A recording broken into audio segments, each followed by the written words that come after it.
Master of Sass. Child's Play. The ninja were trying to train Lloyd, but he was distracted. He just stood by the railing as they flew over a village, watching some kids playing. Lloyd? Lloyd, concentrate, Kai scolded. Lloyd just looked at him.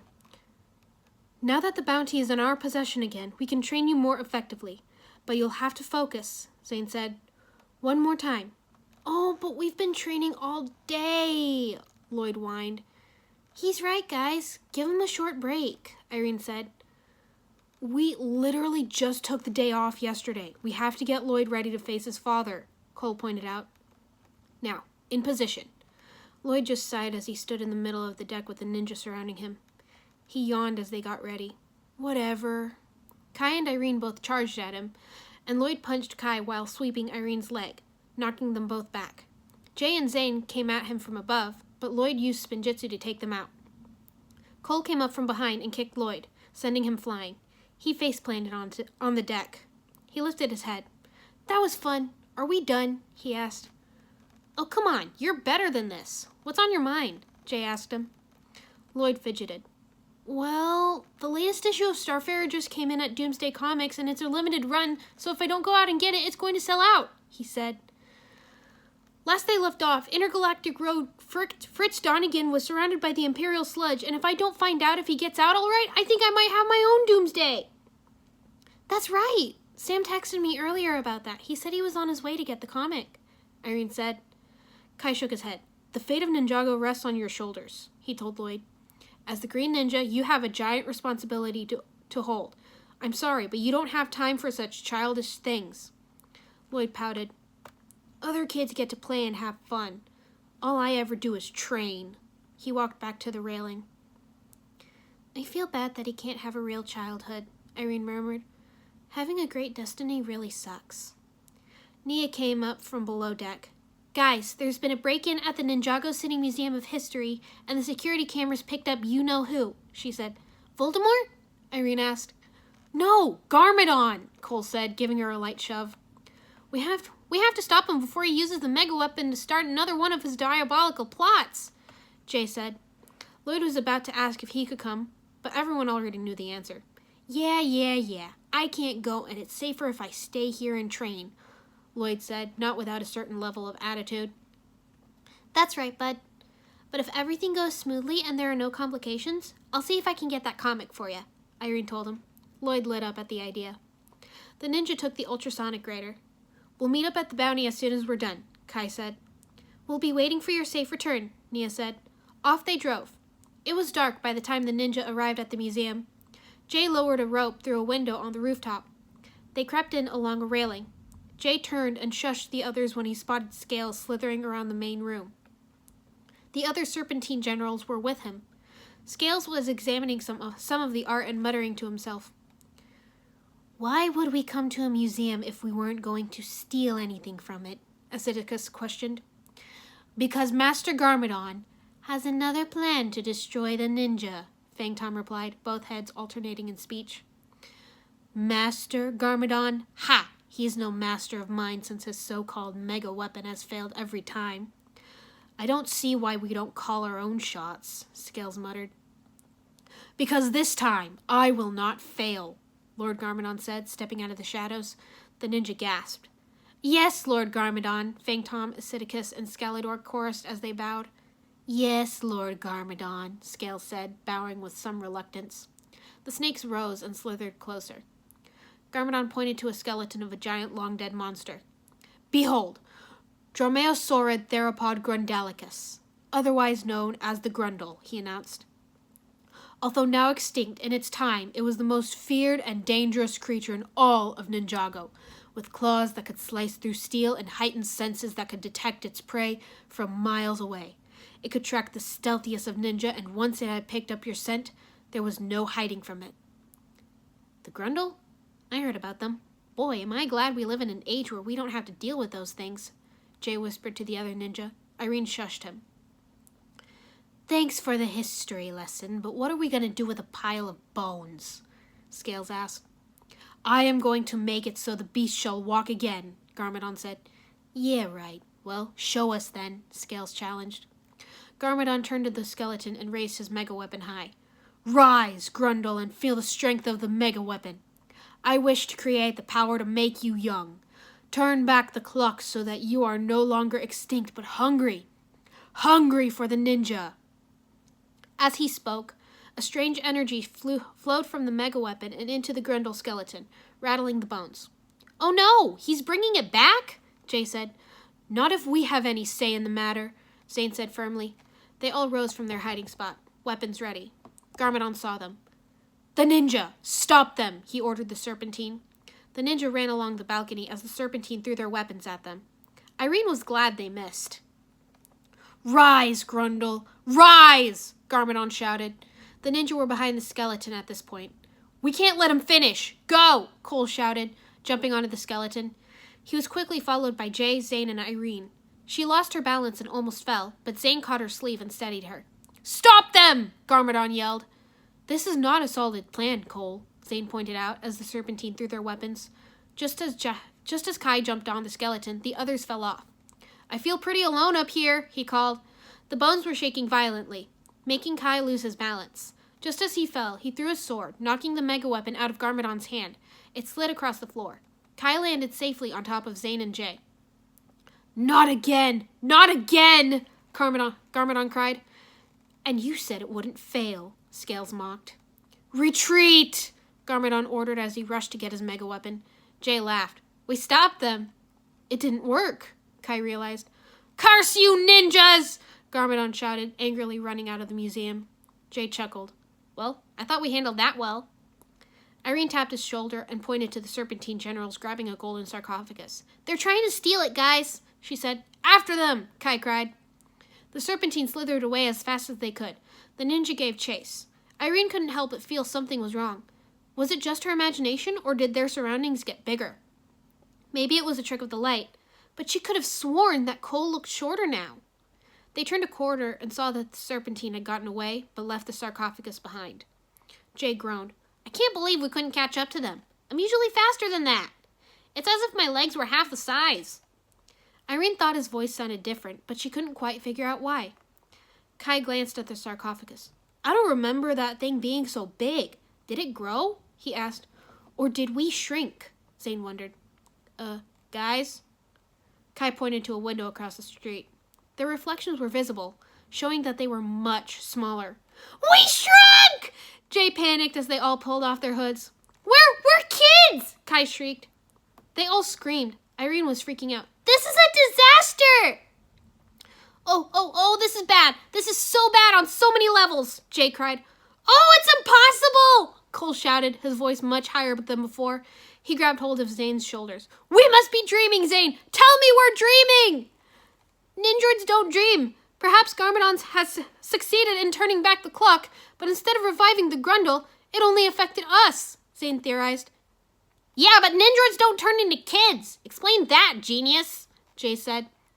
I've extended my logic parameters, but nothing is coming up. This does not compute.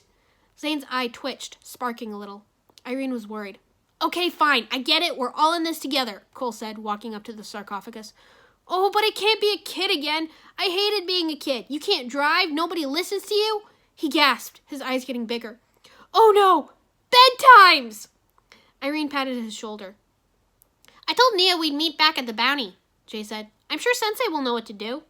They heard sirens and a cop car pulled up, the headlights nearly blinding them. 2 officers stepped out. Well, what do we got here? Looks like we've just caught our culprits to the museum heist, one of them said, chuckling. Who would have thought it was just a bunch of brats? What have you got on, Apple Dumpling Gang? Pajamas? The cops laughed. Jay got angry. These aren't pajamas. We're ninja. Yeah, and I'm Santa Claus, the second cop said sarcastically. Irene was mad. You completely write us off just because we're kids? Whoever told you that kids always make stuff up is an idiot, and you two are idiots for believing that. Don't talk back to me, little girl, the first cop scolded. We're telling you the truth. We didn't steal anything, Kai shouted. Ninja, go! He tried to use spinjitzu, but it was shaky and unstable. He wound up knocking the others down. Our spinjitzu doesn't work. We're too small. Easy, kiddo. You're coming with us to the precinct, the second officer said as he picked up Kai and Cole. Look, officers, this has been a grave misunderstanding. My friends here and I are simply trying to help out, Kai said, trying to reason with the cops. Hey, you can tell all the stories you want when we return to the museum tomorrow to explain why you stole this, the cop said. But we didn't steal it, Kai protested. Zip it, the cop ordered as the ninja were tossed in the back of the car. You have the right to remain silent. Irene lost it.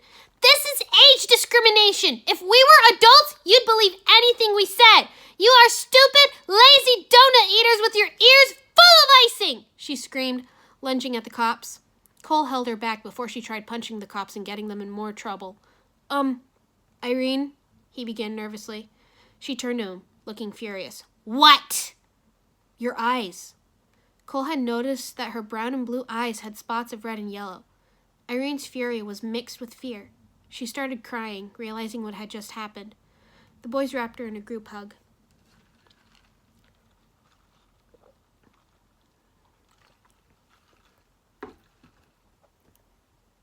We're sorry for stealing, Cole, Jay, and Kai apologized. But we didn't. I don't understand, Zane whispered. I won't apologize for something I didn't do, Irene hissed. The quicker we get out of here, the faster we can figure out how to return our bodies back to normal, Kai told them. I'm sorry for stealing too, Zane said quickly. Irene was quiet. The boys looked at her. She sighed. Well, I'm sorry that these fine officers are of the mindset that all children are liars and you can never believe anything they say. And I'm also sorry that you won't listen to what we have to say, and that could really backfire on you one day and possibly endanger a child's safety. She's sorry for stealing too, Jay said quickly. Irene glared at him. Thank you, children, for returning the sarcophagus, the museum curator said. You did the right thing. But what about the bones? What bones? We didn't steal any bones, Jay said. We didn't steal the sarcophagus either, Irene put in. The cops glanced at her. She lifted her chin stubbornly. The Grundle bones, the curator said, gesturing to the empty exhibit. The Grundle bones? They're gone! Jay gasped. He turned to the others. You don't think it just walked out of here? Kai finished. Irene looked at Zane, hoping for an answer that didn't involve the resurrection of a long-dead creature. Theoretically, it is possible if Garmadon successfully reversed the years on us, he reversed the years on the Grundle and brought it back to life, Zane said. That is so not what I wanted to hear, Irene said. Jay panicked. You guys have to believe us. The Grundle's been brought back to life and it's on the loose. Its sole existence is to hunt ninja, and as long as we're here, everyone's at risk. To Irene's frustration, the adults just laughed and sat them down on a nearby bench. Well, we'll keep a good lookout for anything that goes bump in the night, okay? Now you 5 sit still until we call your parents to come pick you up, one officer told them condescendingly. Zane had to hold Irene back from kicking the man's knees. We gotta get out of here right now, Cole said. Wait, Irene, do you have your phone on you? Irene shook her head. I left it in my room. I figured it would be quick, so I didn't bring it. Bummer, Jay said. He noticed a group of children led by a teacher walk by. He grinned at Kai, who was apparently thinking the same thing. Follow my lead, guys, he whispered. They snuck behind the tour group and borrowed some extra clothing various kids had stored in their bags. Kai grabbed a red sweatshirt. Zane had taken a white and blue sports jersey with the number 13 on it. Irene swiped a pink hoodie that was a little too big for her. Jay had taken a gray cap and a blue shirt with a butterfly on it, and Cole had a purple shirt with stars on the front. Oh, this is so humiliating, Jay whispered, looking down at his shirt. You want the pink hoodie instead? Irene asked him. I'm afraid if we can't use our spinjitzu, we'll be no match for the Grundle, Zane worried. Then we have to get back to the bounty, Kai declared. Once they were outside, they split from the tour group and ran off. They tried to get on a bus, but the driver told them they needed parental permission to ride. Wow, it's frustrating being a child, Irene muttered. Yeah, too bad you left your phone. We could call Sensei and tell him what happened, Jay said. Is it bad that I want to go back and teach those ignorant cops a lesson for dissing us? Irene asked. Don't do it. Your eyes changed color when you got angry enough to lose control. Like you're going over to the dark side, Cole said. That was scary. Irene fidgeted with her braid. What do we do? She asked. Zane pointed to a nearby payphone. We make a phone call, he suggested. As Zane and Irene were on lookout, Kai and Cole lifted Jay on their shoulders so he could reach the phone. Collect call, please, he said. Hold me steady, he instructed Cole and Kai. Lloyd soon picked up. Destiny's bounty. Lloyd, it's Jay. Let me talk to Sensei, Jay said. Jay, where are you? Why haven't you returned? Sensei's out looking for you, Lloyd said. Jay groaned. Apparently you need parental permission to take the bus, and we can't seem to get out of the city. What? Lloyd sounded confused. Oh, never mind. It's a bit complicated. Just meet us at Buddy's Pizza in 10 minutes, and bring our weapons, Jay instructed. Weapons? There was a thump, then Lloyd hung up. Lloyd's going to be in for a real surprise when he sees us, Irene commented. They made it to the pizza place and waited for Lloyd. Really? Of all places we could meet, you picked this place? Cole said. What? I like their pizza, Jay replied. We would have come here yesterday if Sensei had picked your number, wouldn't we? Irene guessed. Jay nodded proudly. Psst, Lloyd, Kai whispered to a very familiar blonde kid in green holding a variety of weapons. Beat it, brat. I'm on a mission, Lloyd told him. Kai grabbed his arm. It's me, Kai. Lloyd took a second look at the 5 of them. He dropped the weapons in shock. Whoa, what happened? You're, small. Everyone in the restaurant stopped and stared. Irene shot a death glare at everyone, and they turned away in embarrassment. Keep it down. We're trying to lay low, Kai told Lloyd. Your father's mecha weapon not only turned us into kids, but unleashed a creature whose sole purpose is to hunt down ninja. Typical Garmadon, Cole put in. And now, every time we try to tell someone, they won't believe us because we're kids, Jay finished as Lloyd picked up the weapons he dropped. Lloyd laughed. What's so funny? Kai demanded. Well, I guess now you now know what it's like to be treated differently, Lloyd said, throwing their weapons on the table. Irene immediately grabbed her sides and held them close. Look, this is serious, Zane said. If we don't turn big so that we can use our spinjitzu, we don't stand a chance against the Grundle. Well, what about me? I know spinjitzu, Lloyd said. Yeah, but you don't know the Grundle, Kai pointed out. We all need to be at full strength. What we need to do first is to find someone who might know more about how to defeat one of those things. Lloyd was momentarily distracted by a child in the next booth over reading a Starfarer comic. Lloyd, focus, Cole said. I am. I think I know just the guy, Lloyd stated, smirking. He led them to Doomsday Comics. Irene remembered with a jolt that Lloyd wanted the new issue that had been released. With all that had happened, she'd completely forgotten about it. You brought us to a comic store? Cole said incredulously. Trust me, Lloyd said. If there's anyone who knows how to defeat a monster that doesn't exist, I know just the person to talk to. They walked inside. We're not here to pick up your stupid comic, Lloyd, Kai said. This is serious business. Jay gasped with excitement as he picked up a comic. Oh, look, a first edition Daffy Dale! I used to love that nut growing up. He noticed the others staring at him, so he put it back and cleared his throat, saying, So juvenile. I see nothing wrong with liking comics when you're older, Irene said. Sam is 16, and he's crazy about Starfarer. Lloyd herded his friends toward the register, where a 30-something man with a ponytail and a potbelly sat reading a comic. Fellas, meet Rufus McAllister, a.k.a. Mother Doomsday, Lloyd introduced. The man put his comic down. Well, if it isn't Lloyd Hemorrhoid Garmadon, he proclaimed. Sorry if you came looking for the latest Starfarer. I'm all sold out. What? Sold out? Lloyd yelped. Irene patted his back. Oh, actually, Mother Doomsday, we need help, he said. Well, color me intrigued, Rufus said, leaning forward.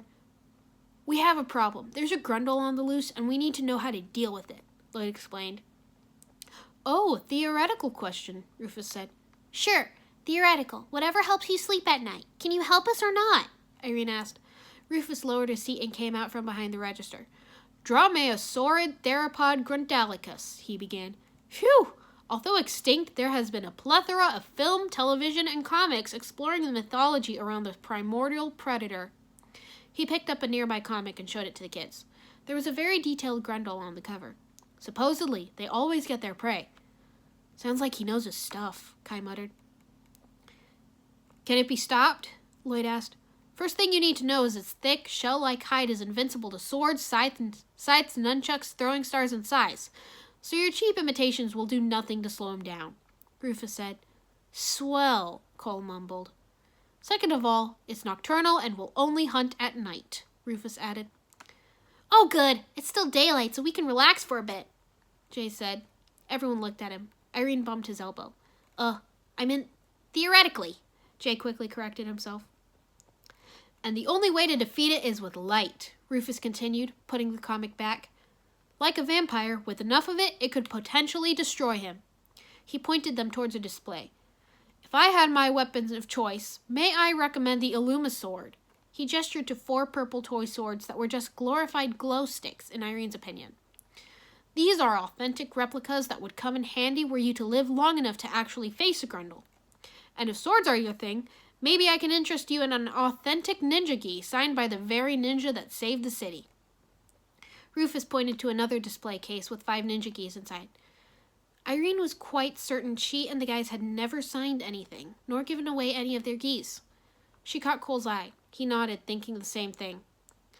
We'll just take the light swords, Kai said, going to grab one. Rufus stopped him. Not so fast. This Starfarer combo pack can only be won in the Fritz Donegan Trivia Battle Royale. He gestured to a group of cosplayers at the other end of the store. You have what it takes to be the best? All the ninja looked at Lloyd. You can do this, Lloyd, Jay said. Lloyd grinned. Sign me up.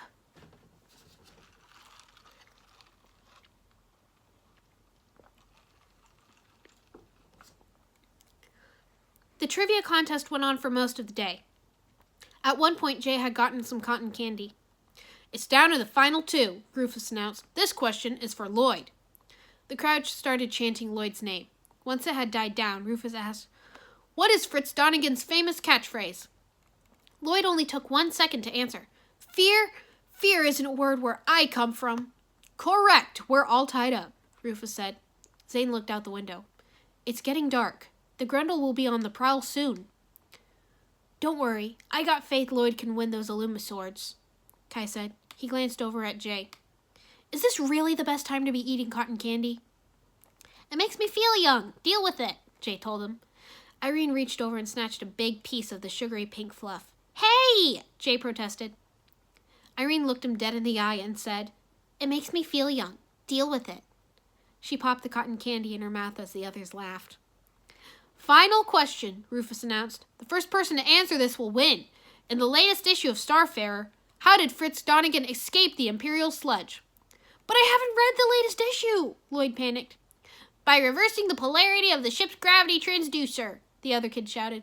We have a winner, Rufus called out. Lloyd was disappointed that he couldn't win the light swords. Irene had no idea how else to defend against the Grundle. Overhead, the light shook, then the power went out. Who shut off the power? Rufus asked. Irene trembled.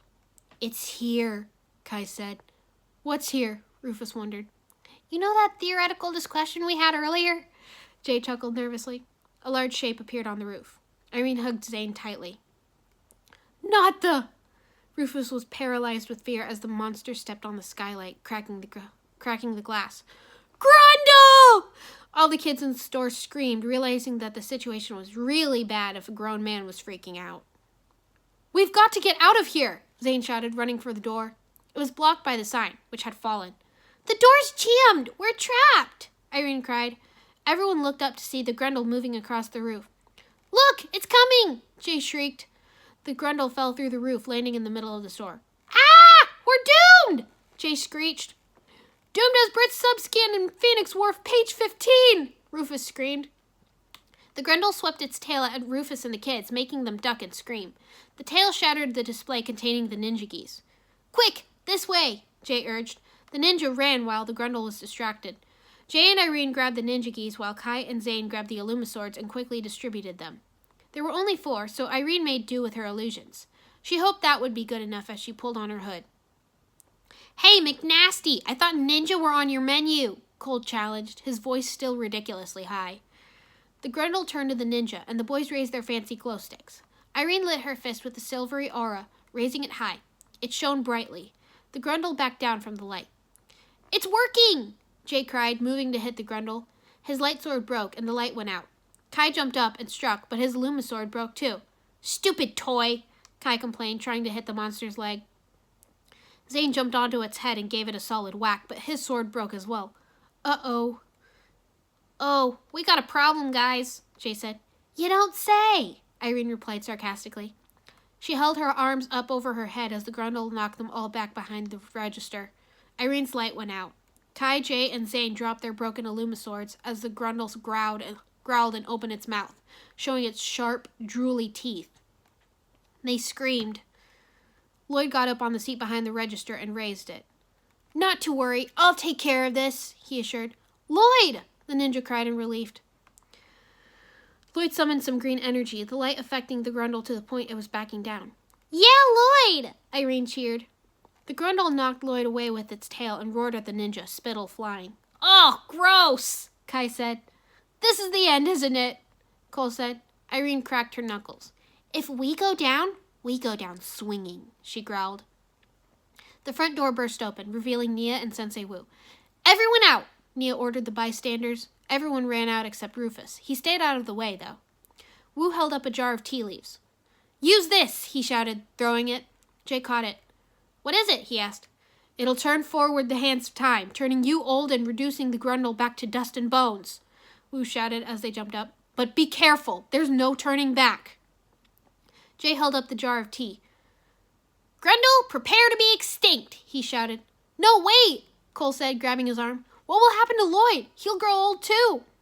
Just do it, Lloyd told him. You'll miss out on the rest of your childhood, dude, Jay pointed out. We can't do that to you. It's not fair, Kai said. The Grundle struck, knocking the last Illumisword from Cole's hand. Oh no! Irene screamed and tried to manifest a light, but it sputtered and went out again. The Grundle lunged, and they fell back. Jay dropped the tea, and it landed in Lloyd's lap. Fair? Fair isn't a word where I come from, Lloyd said, getting up and throwing the jar of magic tea at the Grundle. Irene shut her eyes. She heard a loud roar that soon faded, and her small body stretched and grew. She stood up and pulled off her hood. She was back to her normal age. So were the boys. What happened? We're not kids anymore, Cole said. His voice had lowered to its usual pitch. It worked, Nia cried. They are the real ninja, Rufus said in awe. Of course we are. Who else would we be? Irene sassed. But what about Lloyd? Wu asked. Everyone turned to look at the green ninja. Lloyd stood up. He was older, taller. The green gi fit him perfectly, and his hair was a little longer. He stared at himself in shock. I'm older. His voice was deeper than before. Hey, you're taller than me now. Not fair, Green Bean, Irene told him, smiling. Lloyd reached over and ruffled her hair like she'd done so many times to him. The time for the green ninja to face his destiny has grown nearer, Wu said solemnly. I'm ready, Lloyd declared. The ninja headed for the door. Here, Lloyd, you can have my copy of Starfarer. You deserve it, Rufus said. Lloyd smiled. That's okay. I already know how it ends.